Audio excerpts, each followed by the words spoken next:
Hello there, my name is Teleola and this is Career Talks with me. So, the purpose of this is to showcase Nigerian trained lawyers who are now in the diaspora doing amazing things. So, they'll be sharing their personal experiences, and this would help those who are looking to tow a similar path as them. This promises to be value packed. Make sure you stay tuned. Hello guys, so welcome back to my channel. So I am here today with a very special person. We tried to do this last month, but it just didn't work, and she's here again. And so her name is Mibi Afolabi. Let me just let you introduce yourself, please. All right. Hi, Tele. Hi, everyone. My name is Mibi Afolabi, and I am a wife, mom, content creator, business analyst. Originally a lawyer. I think that's why I'm here. Yeah. So Yep. yeah, all of that, all of that good stuff. Thank you. So let me just jump right into it so that we don't take too much of your time. So, can I ask why you decided to transition from law to your current career path? Okay, so to give a background, like I said earlier, I'm originally a lawyer, a Nigerian lawyer, which means I studied law in uni, then went to the Nigerian law school and was called to the Nigerian bar here, obviously. And I think for me, it wasn't a thing of passion. I was one of those people that was forced to study, the course I studied. Not like force, but it was just like, oh, you can't do this, you have to be a lawyer. It's more honorable or more noble to be a lawyer, blah blah blah, because I Yeah. didn't even get admission to study law into the university. So I crossed from Okay. 100 level when I was going into 200 level to law. So for me, the passion wasn't there. I just Mm. did it because they said it was noble and it was befitting as a first daughter to be a lawyer. And yeah, I think that was it for me. And I didn't Yeah. even know that there was anything like law school until I was in 400 level, I guess. And I Mm-hmm. think it was the lecturer talking in class and was saying, when you people get to law school, they will teach you well. You guys will understand. And I turned to my friend to say, what's he saying? Like, what is law school? And she was like, why we go after here? I'm like, Mm-hmm. why? you know? Like you were barely struggling to survive, and I then. was really struggling to survive. Like, I can't wait to finish. And you're Mm-hmm. telling me that there is another place. Like, it didn't make sense. And when I got into law school, it was the most terrible 1 year of my life. I don't think I've ever done any hard work like Hmm. that in my entire life. Tell me about it, I know, honestly. right? And I just knew that I couldn't practice law. Mm. I think it was in I can't remember the year we were doing family law in uni, and I was just like, I think this is the only course that I enjoy out of all the Yeah. curriculums we've been doing so far. Mm-hmm. And I think that was the course I got my first A. And I Mm. felt, okay, maybe, I had this dream of being a marriage counselor down the line. Maybe this would Mm-hmm. help. Mm-hmm. And yeah, by the time we were done with law school, by the time I did the compulsory service, NYSC, I think that was Mm. the only place I practiced. After that after Yeah. that service year, I sold my wig and gown because I was very sure that I wasn't going to practice law. Yeah. Mm. Okay. Yeah, I also loved family law, and I thought I'd be like a divorce lawyer, but well, here we are. Okay, so your new career path is content creation, right? At least that's the dominant one. Or can you talk us through? Not necessarily. So okay, so Okay. after NYSC, I got my first job with a fintech startup as Mm-hmm. a product manager. Okay. I just knew that, like I said, I wasn't going to practice. So while all my colleagues were sending CVs to law firms and were getting interviews, I was sending my CVs to banks, fintech, and Mm-hmm. all of that. Just because I knew that, I think it fits. I didn't have a clear understanding of what I was doing at the time, but I just felt like I always loved finance. I've always loved, to be in charge of money, savings, investments. Those are the things that make me happy. And I'm like, okay, Mm-hmm. let me just pursue a career in finance. I didn't know what I was going to do in finance, but I'm like, let me just be there. So maybe Mm-hmm. when I get there, it will get clearer.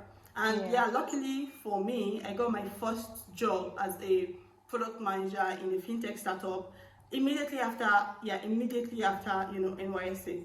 we finished NYC on a Thursday. I resumed on a Monday, and that was the first time I was even hearing anything like a product manager title. I didn't know any of that existed. I obviously didn't know anything. I was fresh out of school, so I didn't know anything. And it was really fun. I learned everything I knew about my job on the job. I was learning and working at the same time. I went into a deep hole of learning finance. Like I became a guru at some point. At some point, I felt like I was going to be the next finance minister of Nigeria because I mean, your dreams are still valid. I was just consuming so much knowledge. I knew so much about any topic in finance, and it really helped me on the job and all that. And fast forward to when I left Nigeria, and I started to think about the big picture. Okay, so what do I really want to do? And I met a mentor, luckily, which is another thing that I would advise. Just identify a mentor. He is a senior business analyst in his place of work in a multinational, and I saw so much of myself in him. I'm like, oh, I can do what he does, and he encouraged me to say, yeah, you can actually do it. So I started to learn to get a certification in business analysis. So I've done a bit of work here and there as a business analyst, and recently I did another certification as a product owner in Scrum. So if you're looking Scrum Master. yeah, so if you're looking at it on a broader scale, so I would say I'm a business Yes. analyst. I can, and yeah, maybe a product owner. Yeah, basically. Then Okay. content creation came into the mix, which I really really love as well. Yeah, so that is my career in tech so far. So, what advice would you have for someone considering a similar career move as you? One, okay, identify yourself. Know what you enjoy to do. Like I always say, identify your transferable skills, especially if you are a no tech person. You don't have any tech background. Identify your transferable skills, and that can be, oh, I love to write. I remember when I got my first job as a product manager.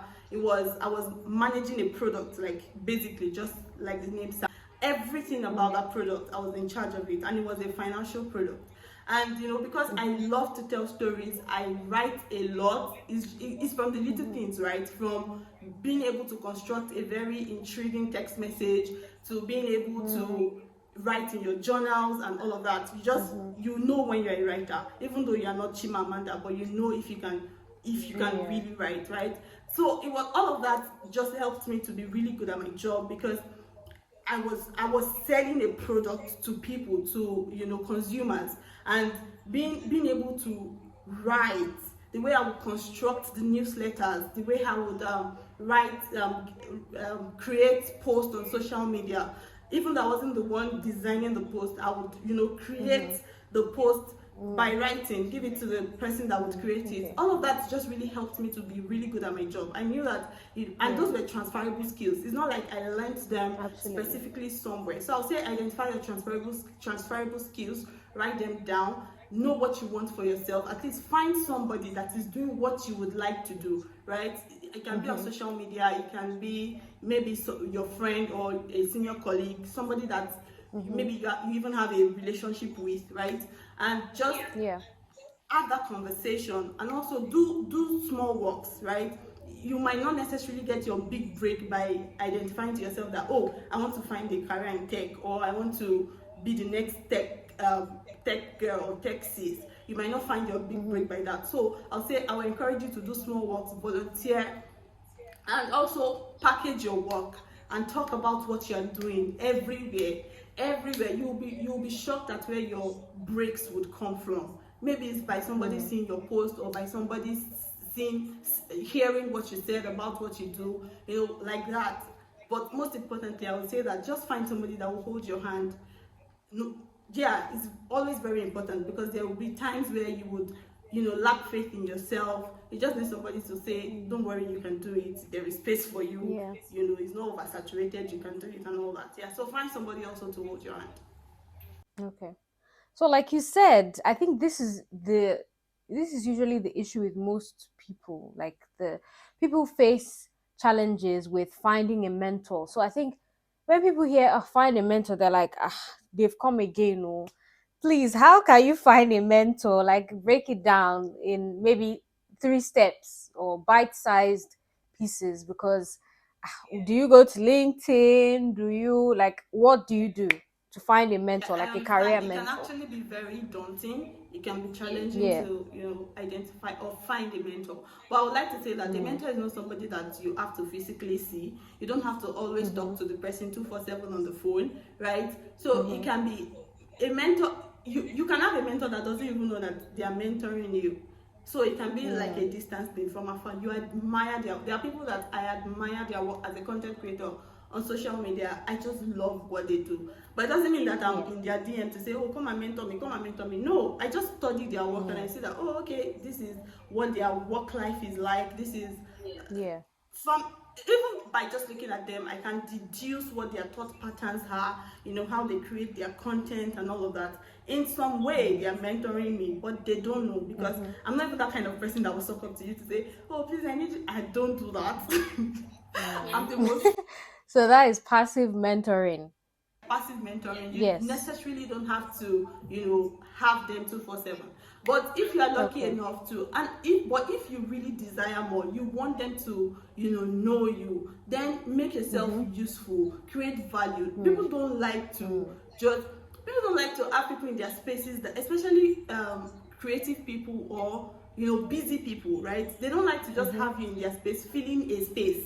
You have to be doing something. You have Yeah. to be contributing to whatever it is in their life, right? You cannot just be there occupying space. So create value. Maybe you have studied their work so much. I have a friend that she has studied this person so much. She knew that there was something that they needed, and she created that. I can't even remember. I think it was an Excel something that she created for the person, sent to the person's email, and just professed her love to say that she's been a fan, blah blah blah. And they found it so useful, so valuable. They Mm. reached out to her, and today Mm. she's like their number one mentee, right? So create Okay. value. Don't just say, oh, I want you to mentor me. Some people will just come to your DM. I want you to mentor me. I want you to mentor me. I want you to mentor I know, like, and it just gets me. You're like it's a lot. scaring them off. Some people get creeped out by it, like, oh, someone messaged me, come man, like, okay, I don't know you from okay, anywhere, and you're just saying, I want you to mentor me. yes. We don't attend the same church. I don't know your parents. You've never. Mm-hmm. What if you're a psychopath? It's so scary. So please don't be that I person. Don't know. be that person. Find a Mm. way. Find a way. And also, people like, another thing I would like to say is that people just like to, go for the known figures to say, oh, I want to be able to say that Tony Elumelu is my mentor. That's nonsense. There are Mm-hmm. people that are not Tony Elumelu in your circle. Maybe your uncle that is Mm. really great at his job. Why can't he mentor you? Or maybe this True. big brother figure that you have in your circle, is you have access to this person, but because of our Mm. familiarity, you don't see the value that they can offer you. You don't see that, oh, Absolutely. so look within your Mm. circle, look within your space to see who can mentor you, who is doing what you would like to do, right? And it doesn't even Mm-hmm. have to be like over the spectrum, like, okay, they have to mentor you in every ramification of your life. It might be in maybe accountability. Oh, this person is really diligent at their job, I would like that they mentor me in that regard. Or maybe, okay, this person Mm. works in finance, I have interest in finance, let them mentor me in that regard. This person, they have a Mm. thriving relationship, let them mentor me in that regard. They don't have to do everything for you, right? So look Mm-hmm. within your space, within your circle, and see who can mentor you. It doesn't have to be a public figure on Instagram, okay? Yeah. And also Mm. put your work on LinkedIn. Just have meaningful conversations with people, the people that you Mm-hmm. admire on LinkedIn. When they post, people are they are overachievers everywhere on LinkedIn, but you have identified that, Mm-hmm. oh, this is somebody you would like to be like. When they put up a post, leave meaningful comments, interact Mm. with their post and everything. I'm sure nobody is blind. They will notice you. They will, oh, this girl that is always leaving this comment, this guy that is always contributing positively to my post, let me check them out. And before you know it, you just see that, Mm-hmm. oh, so person checked your profile, and like that they've noticed you. You know Yeah. that is either you now continue to do what you're doing, or they've created an avenue for you to say, oh, hi, I'm so. Yeah. Oh. What qualities do you think are required for someone who would like to transition from law to tech? So, project management or like core content creation. Okay, so if you would like to work as a business analyst, product management, product Mm-hmm. owner, I think you need analytical skills, Mm-hmm. analytical thinking. You Mm-hmm. need to be maybe some sort of a writer. If you're going to Mm-hmm. be a business analyst, maybe you need people skills. You need to be able, even products and projects, because you're going to be working with people, right? So Yeah. you need to be a people person. You need to develop. I remember my first job as a product owner, and me, I really, I just started liking people. I really did not like people. Especially, because I recently did a video. I recently did a video with my husband, and I was telling him to tell me how I've improved in the last 4 years, and he was saying that Yeah. I watched it. Guys, she has a YouTube channel. So, yeah, watch her YouTube channel. I'll link it in angry the now. And guys, description. it's not even a joke. I used to be so angry at people. Like Yeah. my tolerance, oh god, it was a thread, a thin Hmm. thread. And Hmm. being a product person, I had so many challenges, especially with Mm-hmm. the development team. We were always fighting, like always fighting. When I write my user story like this and you're unable to Mm-hmm. interpret it, I'm just like, what is your problem? Like, and they're Hmm. trying to tell me, oh, this is how it's good. And I'm trying to tell you that I'm the one dealing with the customers. I know what the customers Mm-hmm. want. This is what, Mm-hmm. I had a bit of challenge in that regard, but I think if I have my old job back, now I Yeah. think I'll do it better because I now know how to manage people better. Yeah, Okay. so I think that's another skill that you would need leadership skills as well. You need to be able to lead and direct.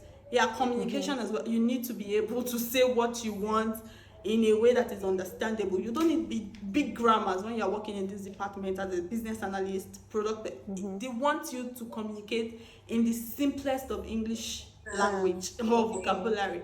Yeah, As opposed to what people think. yeah, so I've said you have to be able to think critically. You need Mm-hmm. communication skills. You need Mm-hmm. people skills. You need leadership Mm-hmm. skills. Yeah, and Mm-hmm. some other things that you think you would need.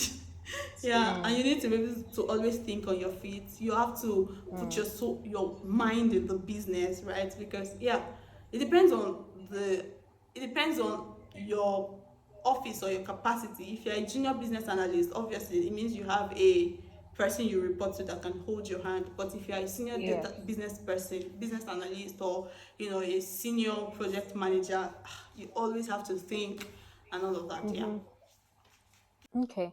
So, when people think about tech, they just think like, this thing is, it's you really have to difficult. be You have very to. cerebral. Is it difficult? No, not You've passed really. Nigerian law school, It's oh. no. Yeah, but like, is it difficult? Because anytime I hear tech, I'm like, if it has to do with numbers, just count me out. So for someone like me who's there thinking, okay, tech, business analyst, okay, it's you don't need to know coding, right? You don't No. need to code. If it Yeah. was if it was all So about coding, I'm sure I won't be here. Definitely yeah, not. I mean, yeah. I think I even agreed to study law with my. I agreed to study law when my Mm-hmm. parents suggested, because as long as I read, I will pass. It's not that I have to Mm. calculate anything. I have to Mm-hmm. anything that involves calculation, that involves mathematics, that involves Mm-hmm. numbers. Please count Mm. me out there. I remember when we took a course in, I think, was it 300 level or 200 level? It was a computer science course, and they said that we needed it as lawyers. I was so angry. I think it's the only course I ever failed in my life. I had a 40. No, I had a Wow. 42, and the pass mark is 40. I think Wow. that was in all my 5 years Let of my people uni. go. I mean, my 5 years in uni, that was my lowest score ever. I Mm. passed by.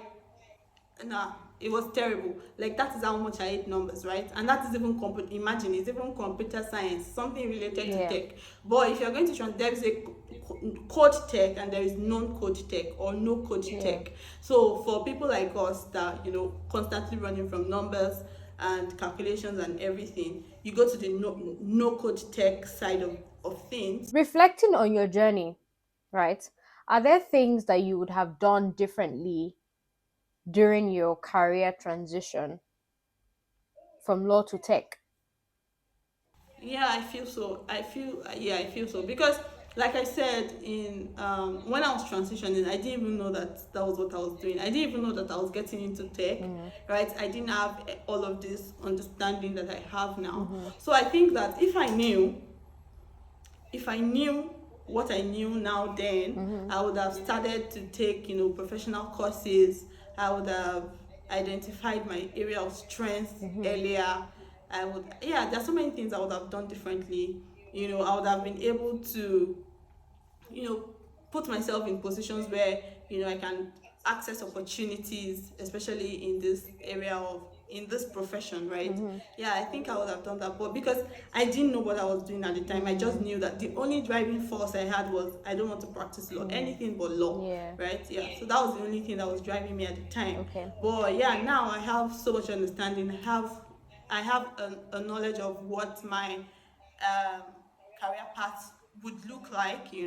I know when I'll get to the peak of my career. I know what to do to get there and all of Mm-hmm. that stuff. Mm. Yeah, but I didn't know that then. So if I knew then, I would have started to position myself, Yourself. take professional courses, Yeah. do all the things I needed to do, to put myself in a better position. Okay. I mean, but you were just winging it. So, I was just winging it at the yeah. time. I was just winging it. Yeah, okay. I mean, that's fine. So you mentioned professional courses. So how do you have well, maybe in like 2 minutes, just let me know. Can you let us know how to access professional courses? I hear these courses are really expensive. I don't know. Maybe you can demystify that for us. Depends. Mm-hmm. I would always say that Hmm. a professional course is cheaper than an MBA, right? Mm-hmm. It's cheaper than a master's degree. Mm. So expensive is relative. Mm. But if you're paying $500 to take a course, you definitely don't want to fail that course, Mm. right? Because that's good money. But it also depends. I've taken a course of 1,800 before and I failed it. I Mm. don't even know what I was looking for. But yeah, but it's easier now because there are so many ed tech companies, all these educational tech companies Mm-hmm. that teach you, especially when you identify the career path you want to follow. They have a curriculum for you to say, okay, this is what you need to do to get a job Okay. for this role. Yeah, right. They prepare you for that role that you are aiming for, Okay. and they can even guide you to the next step you need to take in terms of certification and all of that. So that Mm. is what I would always recommend. Okay. I would recommend it, especially if you don't have a mentor, in that field that you are aiming for or that you are Yes. in. I Yes. would really recommend that you go for all these edtech companies. They would always put you in the right direction. So they would always guide you in terms of preparation. They take you Mm-hmm. through a 6 to 8 weeks rigorous program, and by the time you're done, you have a good understanding of the role that you're about to embark on. So you'll be able to take up the role in any organization. So I think that's fine. I'll always recommend that. Okay, yes, because I was going to ask how one who wants to, like, if someone who wants to transition from law to tech, like, how would they even know the area of tech? Tech is quite broad, but as you said, or could you recommend, like, maybe one or two of such companies? So I've worked with Utiva before. Okay. Utiva, they're based in Nigeria, and yeah, so I think you can try them out. They have a very Okay. robust curriculum. I've had Hmm. friends that took courses from them, and they said good things. Yeah, Utiva for now. If I have any other one, I'll bring them. Yes, I mean, it's not it's not like we're being sponsored, so I'm not sponsored. Even if shout out exactly. from Utiva, it's just that I've worked with them before and I've had good testimonies about them. So yeah. Mhm. Okay. So could you share some challenges that you encountered during during your career transition journey? I don't. Okay, let me try to see if I can think of any because yeah, it's difficult because I think the old tech thing, right, especially for Mm, people of our generation, is quite mm-hmm, new. mm, Yeah, I feel like you would have to learn because I don't think there is a course in school, Mm. even the people that did technology in school, like my Yeah. husband is an electrical engineer, right? Yes. That's what he did from BSc to PhD. I don't think Yes. they teach them, how to work in tech. Do you understand? They Mm. just teach them like the rudiments, like the core of engineering. So I think for us, you still have to do the work yourself to Mm-hmm. a great extent. You still have to do, there's a lot of learning that you have to Mm. do yourself. It's like you're going back to school, Mm-hmm. because most of the things you were not taught at all, right? It's just now that I know that, universities are now having courses like, project management, tech courses that are Mm. useful outside school if you want to work in tech. Yeah, Work. so I think that Okay. was like a bit of challenge for me, because I had to learn everything from scratch, especially for me that what I did was I'm trying to remember a very popular case in law. What I did was Kinikon versus Kinikon for six Mm. years, right? I, Mm-hmm. I was cramming constitution and laws for the whole of 6 years. So I wasn't doing anything, related to what I was taught, right? So I had to Yeah. learn a lot of things. Like every time I'll be in meetings, and all the things my boss will be saying, I'll be writing them down and be putting asterisk in front of them. As I'm getting to my Mm-hmm. office like this, Google, Mm-hmm. Investopedia, like I'm just learning all of these things like Yeah. a first time Yeah. learner that I was. Yeah, I think so. That Of was a course. bit challenging, but I didn't find it so tedious, because I had the appetite to learn. It was something that I really loved, and that's another thing I Mm-hmm. would like to advise, that you find a role that you can thrive in. Don't just Mm. go into it because everybody is going to it. Oh, Yeah, everybody is now exactly. doing. Well, because it's the buzzword now. Oh, what do you do? I work in tech. Even if you're just a cleaner in the Oh, because everybody's now a cyber, everybody's doing cyber yeah, security, you go and do security. cyber Yeah. security. If you don't like cyber security, you would struggle, and it's going to Mm-hmm. be a lot challenging than maybe you have passion for writing, and you could have Mm. easily been a content writer. But now, because Mm. everybody says cyber security, you go to cyber security, Exactly. you would not thrive. You would have Mm-hmm. thrived as a content writer, as against being a cyber Cyber. security officer. Yeah. Okay, so you mentioned that you're based in South Africa. So are there any culture shocks that you encountered? Workspace. Yeah, yeah, in the workspace, like from working in Nigeria to working in South Africa. Unfortunately, I've not been able to work with a proper South African company, Mm. because yeah, it's a different ball game for foreigners here. I Mm-hmm. came into South Africa on a spousal visa, even though I changed that to a work visa about Mm-hmm. 6 months after arriving to South Africa. But my visa did not come out until I think about 15 months after I applied. Oh wow. And yeah, it's just That's really, it's a different ball game entirely. So mm. in that space, I was just working remotely for organizations online. Mm-hmm. I've not had like a proper permanent job. So I've just Mm-hmm. done a bit of everything here and there. So I Mm-hmm. can't really talk about what the South African Mm. workspace is Work like, because culture yeah, is like. I don't have that experience yet. Mm. So, can you share a funny or memorable experience from your career transition journey that you feel like others might find interesting? Oh, funny, funny, funny, Hmm. Or funny. memorable? Just- Okay, so I'll say memorable. Okay, I'm trying to really think, but I don't think it's funny. Okay, okay, Mhm. so I feel like, oh yeah, so there's okay, yeah, it's not funny, but it's funny Mm. now. Mhm. I remember when I just started working, like I said, I was product manager. I was interfacing with customers directly, Mhm. and there was this time the product had an issue, right? Because Yeah. obviously it's an online product, and you know the internet is reliable, but sometimes it's not reliable. Something can just go Exactly. wrong, and because it's money related, people have saved their money, and they feel Mhm. like it's coming to you, right? Mhm. So they couldn't access, people could not access their accounts and everything, and they just started bombarding the call line, the customer line, and I was just saying the same thing over and over and over. Oh, it's a technical glitch. We are going to fix it in about, can you go check it in 2 hours? Blah blah blah blah blah. And everybody's not the same.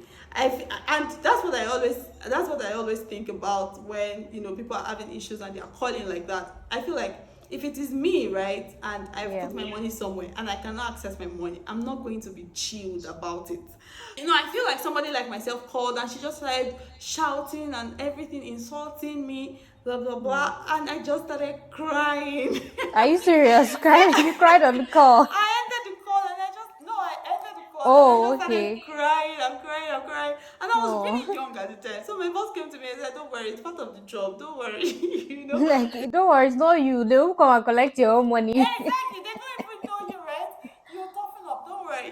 Sometimes I'll be so, because let's not lie, it's a lot of work, especially if you're in a startup. Everything is on your head. I'll go to the toilet. Exactly. I'll cry. Yeah. I think that was memorable. I feel like I can't cry anymore. I don't know. Hard guy. Hard guy things. Yeah, you never can tell. Hopefully, you don't have a terrible boss and you don't have. Exactly. Like sometimes you just go to the bathroom and cry and say, like God, is it because I'm here?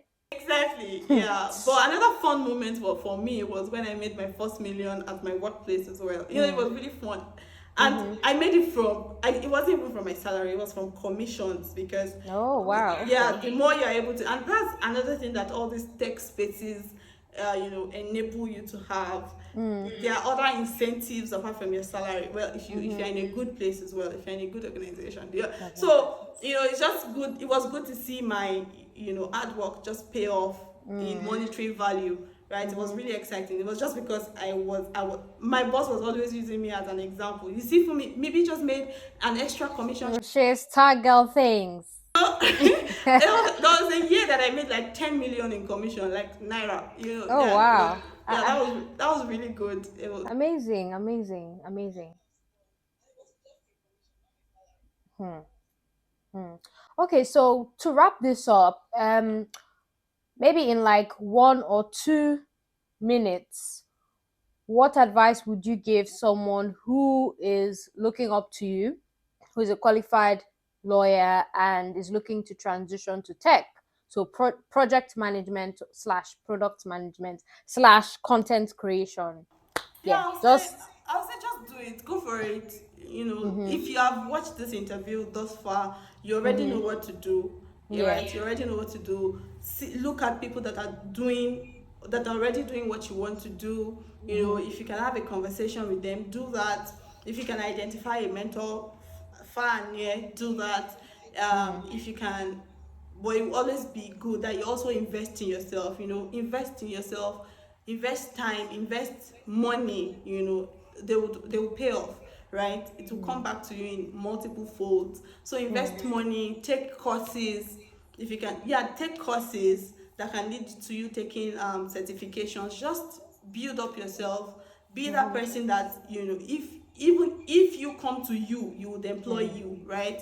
Be prepared for the job. we need to drop offering. Right. Thank Yeah, you so so just much, just be Mibi. ready. Be ready. Yeah. Yeah. And do it afraid. You don't have you see all these people. I'll tell you for free because, yeah, all these people that you see online that you are looking up to, like, all of us, most of the time we really don't know what we are doing. We're just doing it. So just do it. Like it's all packaging, no. It's not like nobody has it all figured. I'm telling you. Yeah. Yeah, absolutely. Thank you so, so much, Maybe. It's been an absolute pleasure and delight having you here as my guest, as my first guest. Yeah, so I'll put your handles on the screen for people to follow you. Yeah, follow her. She's an amazing mom, content creator, mom, lifestyle. She has a YouTube channel. She's a product manager. She's a project manager. In fact, she's too much. Even me, I don't know my title for now because, yeah, currently I'm out of a 9 to 5, so I'm currently, I don't know what to say. Maybe in between jobs. Yeah, I'm just looking for a better opportunity. So right now Yes. it depends on my next job title. Yeah. Yes. So if you see this and you also want to employ her, or you know someone who wants to employ her, by all means, slide into her DMs, Be please. smart, hardworking, young lady. You would. Exactly. Like, can't you see her? And she's willing to share the knowledge that she has. So, thank you so much, Mibi. And thank you for watching. See you next time. Bye.